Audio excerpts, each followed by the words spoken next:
The first thing I saw was my own cabin key hanging from a bright orange eviction tag, fluttering against the lock like a joke somebody had paid good money to make. The second thing I saw was the chain. Fresh steel. New brass padlock. My grandfather's old cedar door, the one I'd sanded by hand every spring since I was 16, was sealed shut like I was some stranger caught snooping around a vacation rental. I killed the truck engine and just sat there for a second, hands still on the wheel, listening to the tick of hot metal under the hood and the soft slap of lake water against the dock below the hill. Then the smell hit me. Fresh asphalt. Tar and hot dust baking under the late afternoon sun. That was wrong.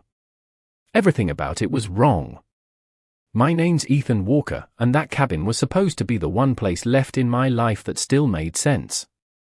42 years old, born and raised in northern Michigan, marine diesel mechanic by trade, the kind of guy who trusts a torque wrench more than a handshake. That little A-frame on Blackthorn Lake had been in my family since 1974, back when my grandfather built it himself with a borrowed nail gun, warp blueprints, and the kind of stubborn patience men used to carry around like spare change. I learned how to swim off that dock. Learned how to back a trailer down a gravel launch without jackknifing it. Learned how to keep quiet when the morning fog sat low over the water and the loon started calling from the far reeds. So when I came up the drive that Friday and saw a white HOA notice stapled to my porch post, I knew this wasn't some paperwork mix-up. It was an invasion with printed letterhead. The paper snapped in the breeze while I read the words twice just to make sure my eyes weren't lying to me. Notice of removal. Unauthorized occupancy. Property subject to association enforcement. They had actually tried to evict me from my own cabin. I got out of the truck slow, boots grinding over loose gravel, and looked past the porch toward the shore. That's when I noticed the new signs. Private lake access for Harbor Ridge residents only. Guest parking $25. My jaw tightened so hard I could feel it in my temples. There had never been a paid parking sign there in my life. 10 yards to the left, where the old turnout sat between the pines and the retaining wall, somebody had laid a fresh blacktop strip over what used to be packed dirt and crushed stone. Neat white lines. Angled spaces. A shiny little payment kiosk standing there like it belonged. The whole thing smelled like money and arrogance. "You finally made it," a voice called out behind me, sweet as spoiled cream. I turned and saw Brenda Whitmore stepping off a golf cart in a cream-colored blazer like she was arriving for brunch instead of a property grab. Harbor Ridge HOA president. Real estate smile. Frosted blonde hair that never moved in the wind. She held a clipboard against her hip and looked at me the way people look at a stain they expect somebody else to scrub out. "Mr. Walker," she said, drawing my name out slow, "I'm going to need you to leave the premises. You've had ample notice." I looked from her to the lock, then down the hill to my dock, my shoreline, my water. She must have mistaken silence for surrender, because her smile widened. "This structure is now considered non-compliant with community development standards," she said. "And until ownership issues are resolved, you are not authorized to enter." Ownership issues. The phrase just hung there in the warm air, slick and ugly. A jet ski whined somewhere across the lake. A gull cried overhead. My thumb rubbed the worn brass head of the old cabin key still sitting in my palm, the one she'd apparently decided was no longer good enough for my own front door. Brenda kept talking, something about board votes and access regulations and preserving the character of the shoreline, but I barely heard her. Because standing there with tar in my nose and my own cabin locked against me, I realized this wasn't about rules. It wasn't even about the cabin. Brenda Whitmore had looked at my family's lake, my shoreline, and the only piece of flat land anybody could legally park on for half a mile, and decided I was the one thing in her way. Brenda Whitmore had perfected the kind of smile that never reached her eyes. It was the smile of a woman who had spent years mistaking confidence for authority and stationery for law. She stood there beside her golf cart with one hand resting on that clipboard like it was a badge, her cream blazer spotless, gold bracelet catching the light, white sneakers too clean for gravel. Even the air around her felt arranged. Expensive perfume over sunscreen, lemon polish over control. Harbor Ridge had a dozen women who dressed well, but Brenda dressed like she expected witnesses. "I know this is emotional for you," she said, glancing at my locked door as if she were discussing a damaged patio umbrella instead of my family cabin, "but the board has been very patient." Patient. That word almost made me laugh. I had never met a patient person who installed a pay kiosk on somebody else's land and then charged $25 a car to use it.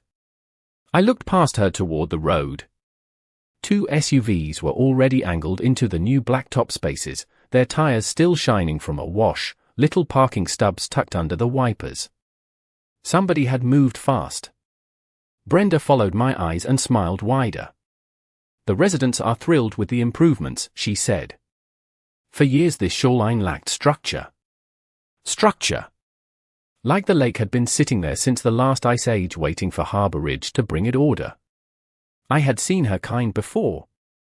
Not just on county boards and property committees, but in marinas, permit offices, neighborhood associations, all those little corners of American life where people discover that a laminated rule sheet can make them feel 10 feet tall. Brenda did not raise her voice. She did not need to. She had that soft, practiced tone that made every insult sound like community outreach. "The cabin does not align with the updated shoreline plan," she went on. "The board determined it was functionally obsolete, and because your access status remains disputed, continued occupancy presents liability concerns." I let her finish because men like me learn early that some people reveal the most when you stop interrupting them. My hand stayed at my sides, but I could feel the old brass key pressing into my palm, warm now from my skin. Functionally obsolete. That was what she had decided my grandfather's place was. Not historic. Not private. Not grandfathered in. Obsolete. Like an old outboard motor you drag behind the shed because it still runs even if the paint has gone chalky. I asked one question. "Who changed the locks?" Her expression never moved. "A bonded contractor working under board authorization." Of course. There was always a contractor, always a board, always a layer of paperwork between the decision and the hand that carried it out. And the parking lot. I kept my voice level. "Who approved that?" Brenda tapped the clipboard against her hip. "The association invested in access improvements for the common benefit." There it was again. Common benefit. The favorite phrase of people spending other folks' rights like loose change. A pontoon drifted past the reeds below, music faint across the water, and for one strange second the whole scene felt split in half. Summer lake air on one side. A property ambush on the other. Brenda tilted her head and lowered her voice like she was offering me something generous. "Mr. Walker, you have 72 hours to remove any personal items after coordinating with the board. After that, non-compliant contents may be subject to disposal under Community Maintenance Authority. My coffee maker. My tackle cabinet. My grandfather's iron skillet hanging by the stove. The old green tackle box with his name scratched into the lid." She had reduced everything inside that cabin to contents. The gull overhead cried again, sharp and lonely, and I felt something in me go very still. Not anger exactly. Anger is hot. This was colder. Cleaner. The kind of feeling you get when a bolt shears off in your hand and you realize the whole assembly was under stress long before anybody heard the crack. "You should probably head out before the evening crowd gets here," Brenda said, glancing toward the road. "It would be better for everyone if this stayed civil." Then she gave me that look again, the one that assumed I would take the hint, drive away, and start begging from whatever distance made me easier to manage. What Brenda did not understand yet was simple. Men like her operate by pressure. Men like me operate by load. I knew exactly how much force a rotten beam could fake before it gave way, and standing there with her new asphalt, her fake authority, and her parking receipts fluttering under windshield wipers on my land, I was starting to see the first hairline cracks. By Saturday morning, Harbor Ridge had gone from sneaking around my shoreline to acting like they had owned it for years. I came back just after 7 with a thermos of coffee, county plat copies from my truck, and the kind of tight feeling in my chest that tells you a bad situation has started growing roots overnight. The air was cool enough to carry every sound. Tire hum on fresh blacktop. The metallic clink of boat trailers. The cheerful electronic chirp from that new payment kiosk every time somebody fed it a card. Somebody had even planted 2 decorative barrels with ferns beside the entrance, like a little stage set for theft. A temporary sandwich board near the road read Lake Access open to residents and guests, and beneath that, in smaller lettering, parking enforcement in effect. On my land. Using my shoreline. Charging money on a turnout my grandfather had graded with a rented tractor and a bad back. I stood off to the side for a minute and watched people roll in with coolers, folding chairs, paddleboards strapped to crossbars, all of them assuming the neat white lines and polished sign meant permission. That is the dangerous thing about confidence. Dress it up with enough asphalt and branding, and strangers start trusting it on sight. At 8:15, a security cart pulled up. Not a real patrol car. Just one of those private contractor golf carts with amber lights and a man in a navy polo trying hard to look official. He stepped out holding a clipboard, same as Brenda, and asked if I was planning to use the shoreline. Planning to use the shoreline. I looked past him at my own dock and said, I already do. He gave me a strained smile and told me the lakefront was now subject to Harbour Ridge access procedures and that all use required resident validation or paid guest clearance. I asked who hired him. He gave me the company name and pointed to a laminated badge on his shirt. I asked whether he had been informed he was standing on private property. That smile faded a little. Sir, I am just here to enforce the rules provided by the association. That word again. Rules. People hide inside that word the way kids hide under blankets. By 9 o'clock Brenda had arrived with a sun hat, a clipboard, and 2 women from the board trailing behind her like backup singers. One carried a folder. The other carried a stainless steel tumbler and the expression of somebody enjoying herself far too much. They walked the shoreline, pointed at my cabin, and spoke in those clipped little committee tones that are meant to sound practical while they strip the humanity out of everything they touch. Obstruction. Liability. Transitional use. Shoreline beautification. Every phrase landed like a thumbtack. When Brenda saw me near the turnout, she pivoted without missing a step. You cannot loiter here in a way that disrupts resident enjoyment, she said. I actually looked over my shoulder to see if there was another man standing behind me, because there is something surreal about being accused of loitering beside your own lake. That dock, she added, pointing with the end of her pen, is under review. We have had multiple complaints. Complaints from who? The base. The cattails. The loons. She handed me another notice, this one warm from the printer, and the paper smelled faintly of toner and heat.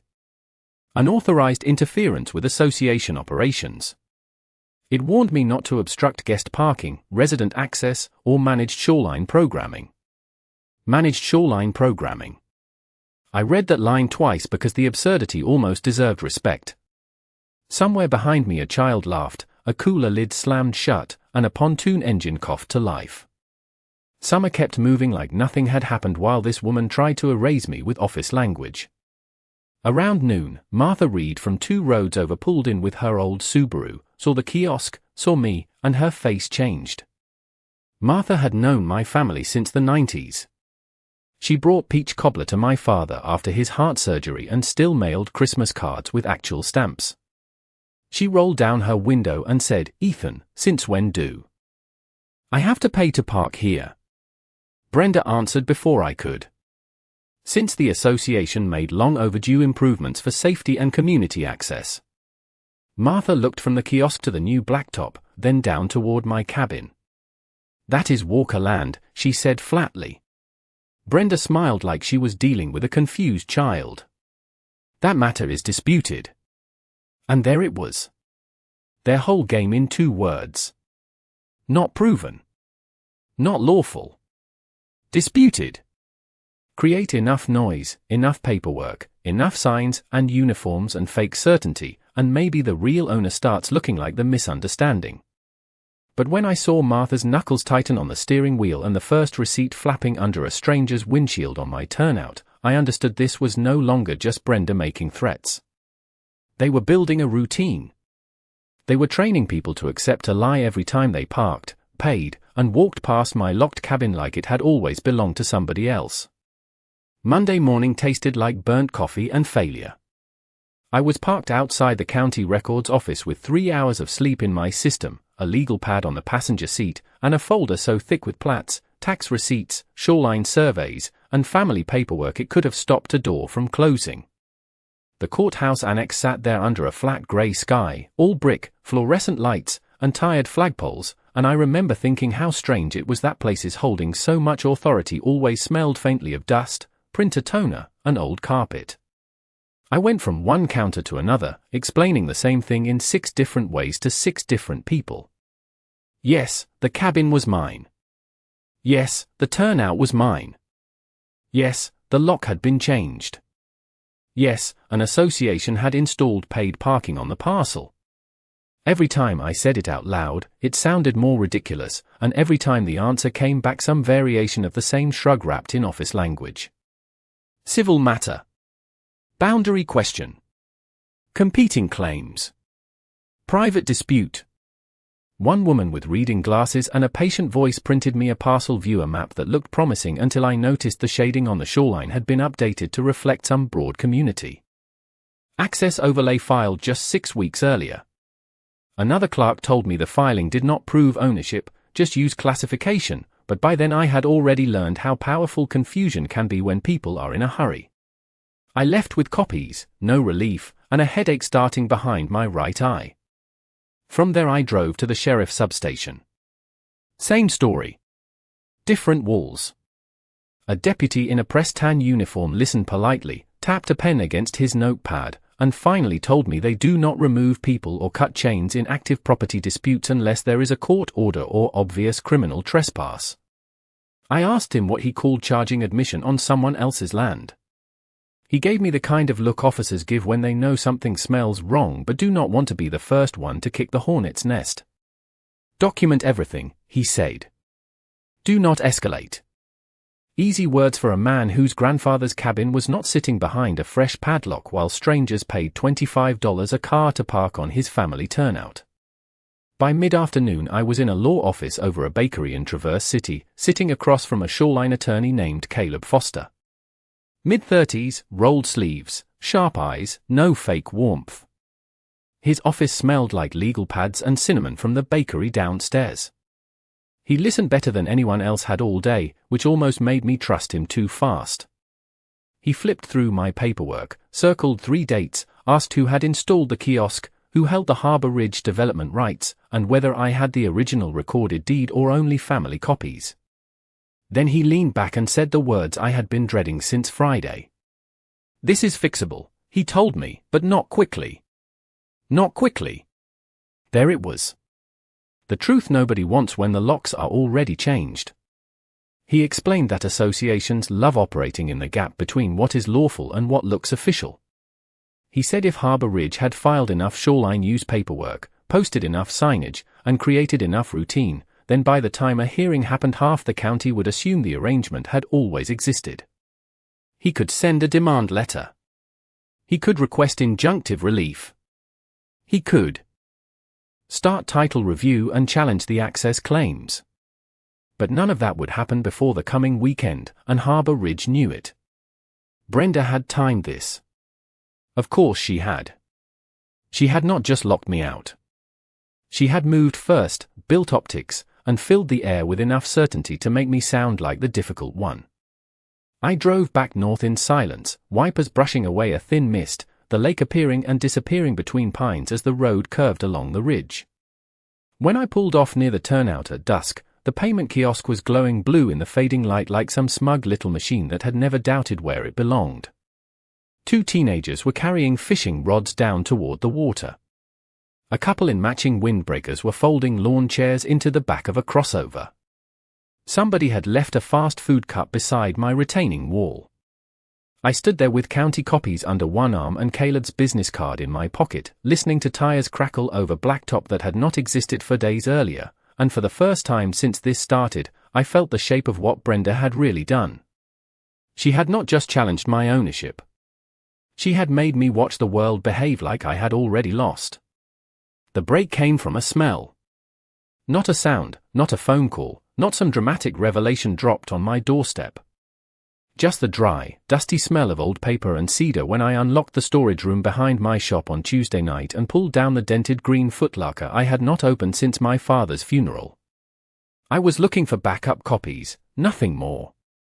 Old tax envelopes, survey receipts, anything with a date early enough to make Harbour Ridge's paperwork look young and stupid. The footlocker sat under a canvas torp behind a stack of marine batteries, and when I dragged it into the light, a puff of sawdust rose off the lid and hung in the air like memory. My grandfather had kept everything. Manuals for motors he no longer owned. Receipts for lumber from 1974. Fishing licenses clipped together with rusty binder rings. He trusted land records more than bank accounts and believed every property line deserved a paper trail thick enough to survive a liar. I sat on an overturned bucket with a shop lamp pointed into that box, flipping through folders while the shop refrigerator hummed in the corner and rain tapped the metal roof overhead. Near the bottom, under an envelope labeled Shorework and a faded map tube tied with twine, I found the key. Not the cabin key I carried every day. This one was older, longer, iron dark, tagged with a cracked strip of masking tape that said North Gate. I frowned at it for a second, then reached for the map tube. Inside was a hand-drawn survey on brittle paper, edges frayed, my grandfather's pencil note still visible in the margins. Parcel dimensions. Shore setback measurements. Utility easements. And there, shaded in faint blue and marked with a neat line box, was the turnout by the road, not as casual overflow parking, but as a separately identified shore access parcel with exclusive use language recorded against the main cabin deed. I set the map flat on my workbench and felt my pulse change. Not faster. Sharper. There was more. Another folder held tax assessment split by parcel number, one for the cabin lot, one for the shore access strip. My family had been paying taxes on that turnout separately for decades. Harbour Ridge had not paved some vague shoulder near community water. They had striped, branded, and moneized a legally distinct parcel my grandfather had protected on purpose. I kept digging. 2 pages later I found a yellowing carbon copy of a recorded covenant tied to Blackthorn Lake itself. It was not flashy. Just old county language, typed crooked and signed in blue ink. But the meaning came through clear as a cold morning bell. The Walkers did not merely own frontage. We held controlled access rights over the western cove and adjacent launch approach, including the only graded parking parcel compliant with county setback and emergency turnaround requirements for that section of shoreline. I read that sentence 3 times. Then I laid the papers side by side with the newer county viewer printouts I had picked up the day before. Suddenly the whole thing snapped into focus. Brenda had treated the cabin like the heart of the property because that was the part she could see. But the real leverage was never the cabin. The real leverage was the land people needed before they could even enjoy the lake. The flat ground. The legal parking. The access corridor that kept traffic off the neighboring septic setbacks and made county approval possible in the first place. Without that strip, Harbour Ridge did not have a convenient lake amenity. They had a marketing brochure pointed at a shoreline bottleneck. My thumb brushed the edge of one tax receipt and came away grey with age. I could hear my grandfather's voice then, clear as if he were standing behind me in that shop. Always protect the way in. Anybody can admire water. Owning access is what matters. I leaned back on the bucket and looked around the room. Oil-stained concrete. Hanging extension cords. Rain ticking on the roof.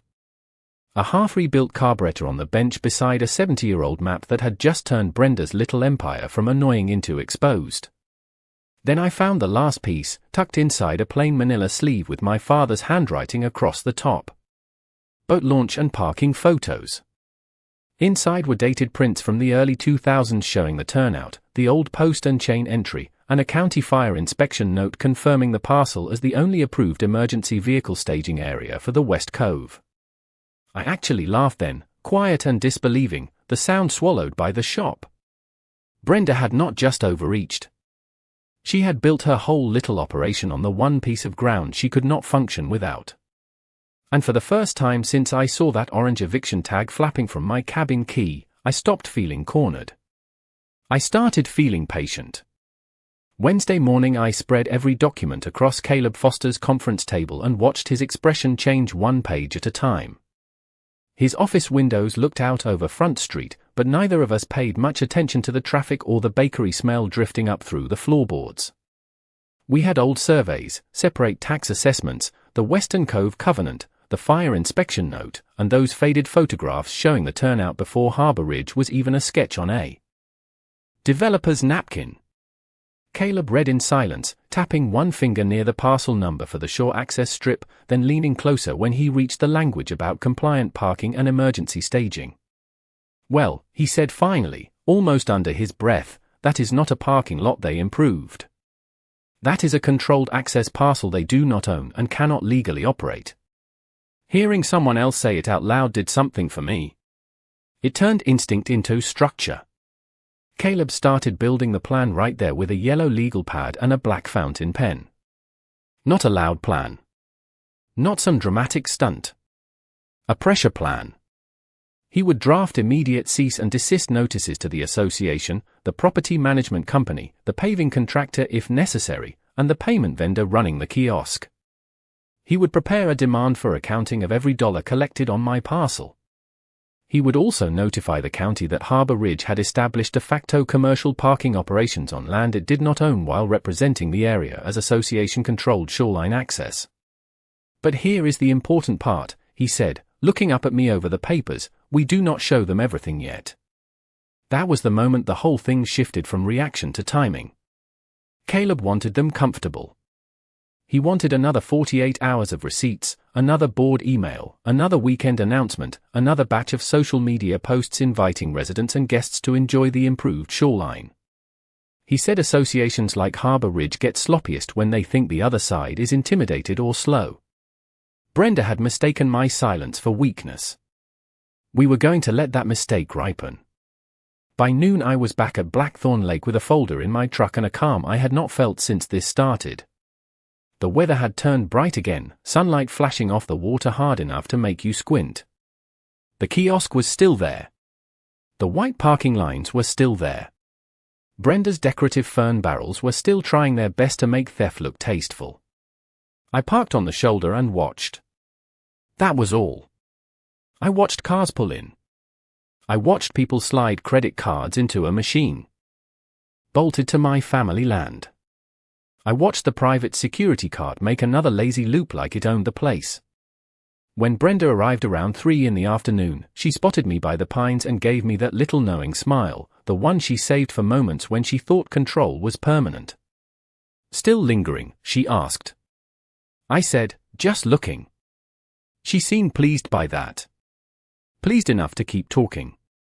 She told one board member they were expecting overflow this weekend because Harbour Ridge had finally created a premium shoreline experience. She told another that the old cabin situation would be resolved soon. Resolved. That word nearly made me smile. I let her have it. I let all of them have it. Every careless sentence. Every receipt. Every posted sign. Every parked vehicle. That evening Martha Reed came by again and stood beside me near the turnout while the lake went gold under the lowering sun. She looked at the fresh blacktop, the kiosk, the locked cabin in the distance, and then at me. "You look different," she said. I told her I had found something. She nodded once like that was enough. The gulls wheeled over the cove. A boat wake slapped the dock below. The payment screen glowed blue in the deepening light, waiting for the weekend crowd Brenda had invited onto ground she could not control. I stood there with my grandfather's old iron key in one pocket and Caleb's draft notices in the other, listening to the soft electronic chirp of strangers buying permission from the wrong woman, and for the first time since this whole mess started, I understood the pleasure of not correcting someone too early. Saturday hit with blue sky, 80-degree heat, and the kind of clean northern light that makes rich people think every bad idea looks better near water. Harbour Ridge had turned the weekend into a showcase. Matching yard signs lined the entrance road. A pair of balloons bobbed near the kiosk. Somebody had even set up a folding table with bottled water, brochures, and a little acrylic sign that read "Welcome to the West Cove Experience." The phrase sat there in the sun like it had been focus grouped by people who had never baited a hook or backed a trailer in their lives. By 9 in the morning the new blacktop was filling fast. Crossovers. Pickup trucks. A silver luxury sedan with Illinois plates.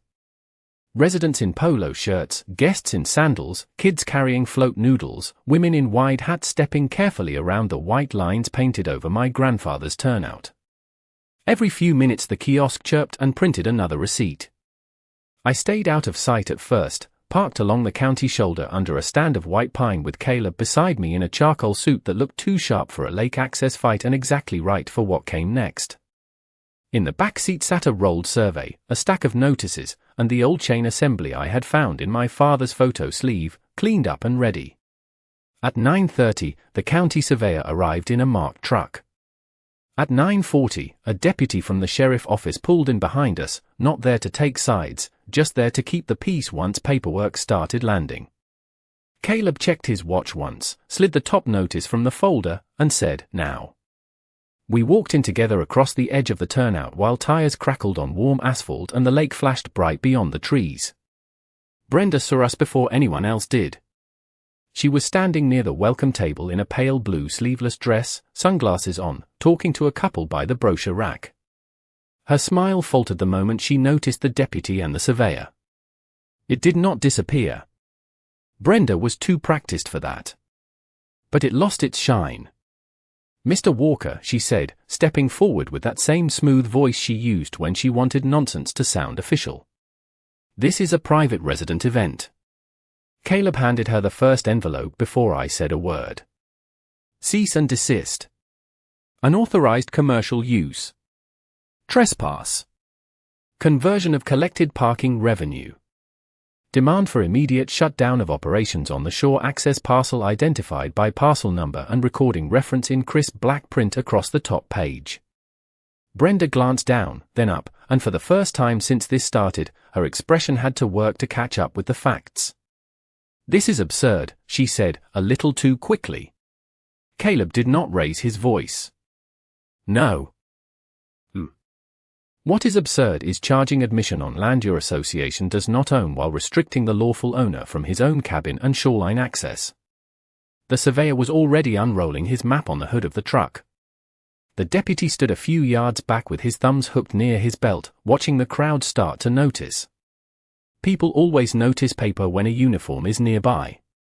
The morning noise shifted. Less laughter. More murmuring. A man holding a kayak paddle stopped halfway to the path. A woman near the kiosk lowered her phone and stared.